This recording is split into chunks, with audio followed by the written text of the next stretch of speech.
सिंध भी शीघ्र ही भारत का हिस्सा बनेगा, यह कहना है विधानसभा अध्यक्ष वासुदेव देवनानी का। बांसवाड़ा जिले के दौरे पर रहे देवनानी ने सिंधी समाज के नवनिर्मित मंदिर में पूजा अर्चना की। वहीं उन्होंने समाज की उपलब्धियों को गिनाते हुए समाज को मेहनत का ईमानदार करार दिया। उन्होंने बताया कि जब बंटवारा हुआ था तब कई दुख झेले, लेकिन इसके बाद 1% जनसंख्या होने के बावजूद 24% टैक्स दिया जाता है। बोल झूलेलाल भगवान की जय, एकनाथ माता की जय। सत्ता लेकर के और बीजेपी की सरकार है, जो बीजेपी के लिए देश बचा है। बंगाल में केवल सत्ता नहीं है, तो देश बचाने के लिए देश की अखंडता के लिए व्यापार के संस्कार बने रहे, घर में स्थिति भाषा में बात करें। तो इधर गोविंद गुरु राजकीय महाविद्यालय में पंडित दीनदयाल उपाध्याय पीठ की स्थापना के उपलक्ष्य में आयोजित कार्यक्रम में उन्होंने एकात्म मानवतावाद के ऊपर प्रकाश डाला। वही कहा कि भारत को वही व्यक्ति समझ सकता है जो अंतिम व्यक्ति के दर्द को समझेगा। यानी कि विधानसभा अध्यक्ष का यह दौरा कई महत्वपूर्ण संदेश दे गया है, लेकिन एक बार फिर गोविंद गुरु महाविद्यालय में लगाया गया बैनर विवाद का कारण बना, क्योंकि वहां सिर्फ पंडित दीनदयाल लिखा था। यानी कि पंडित दीनदयाल उपाध्याय पूरा नाम भी नहीं लिख पाना चर्चा का विषय बना हुआ है। लेकिन खुशी की बात यही है कि सिंध भी शीघ्र भारत का हिस्सा बनेगा। तो आप भी कहिए वंदे मातरम। नेतृत्व के कारण और बच्चों में संस्कारों के कारण आप यहाँ उपस्थित हुए, इसलिए आपको बहुत बहुत बधाई।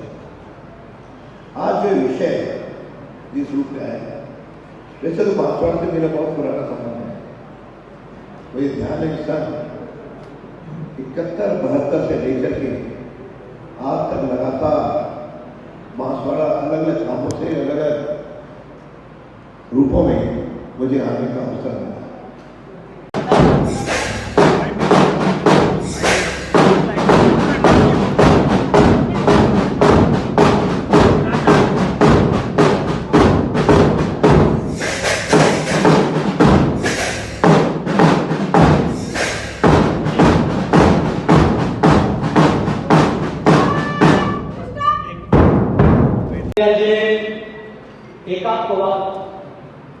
एकात्म मनोभाव के सिद्धांत में भारत की महान आर्यावर्त संस्कृति, समाज और अर्थव्यवस्था के समग्र दृष्टिकोण और अध्यक्षता हमारे भौतिक और अकादमिक उत्कर्ष के जो कुशल मार्गदर्शक हैं, नेतृत्व करता है कुलगुरु महोदय प्रोफेसर के.एस.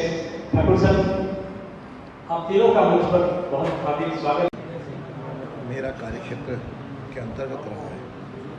प्रारंभ में लगभग 70-71 से मेरा आना प्रारंभ हुआ जारी परिषद के दायित्व के नाते। उसके बाद जब उदयपुर आया तब भी यहाँ पे लगातार हर नवरात्रि में आना अभी भी जारी है, मैं उसमें आता हूँ। लेकिन जब शिक्षा मंत्री थे तो इस कॉलेज का नाम गोविंद गुरु कॉलेज नामकरण करने का मुझे सौभाग्य मिला। और अभी हमेशा माँ त्रिपुरा सुंदरी का आशीर्वाद लेने मैं आता रहता हूँ। तो यहाँ के जन से भी मिलता होता है, हमारे ऑफिसर से मिलना होता है, आप लोगों से भी मिलना होता है। तो जन से जुड़ी हुई कोई बातें उसका भी मेरे को जानकारी मिलती है। उस अनुसार जहाँ भी प्रशासन को जो कम्युनिकेशन करना होता है वो भी करें। प्रारंभ में जैसे भारत माता मंदिर है, दूसरे हैं, उन संघ के साथ भी जुड़ा रहा ताकि यहाँ आना जाना रहा है। और आज जब यहाँ पे विश्वविद्यालय अपना प्रारंभ हुआ है और उसमें मैंने सारे विश्वविद्यालयों से आग्रह किया था कि दीनदयाल उपाध्याय के नाम से एक अध्ययन पीठ शुरू किया जाए। लगभग मैंने 10-11 को आग्रह किया और 8 ने अब तक स्थापित कर दिया। तो आज हम उसे निमित्त यहाँ के कुलगुरु आखिर था, उस नाते हम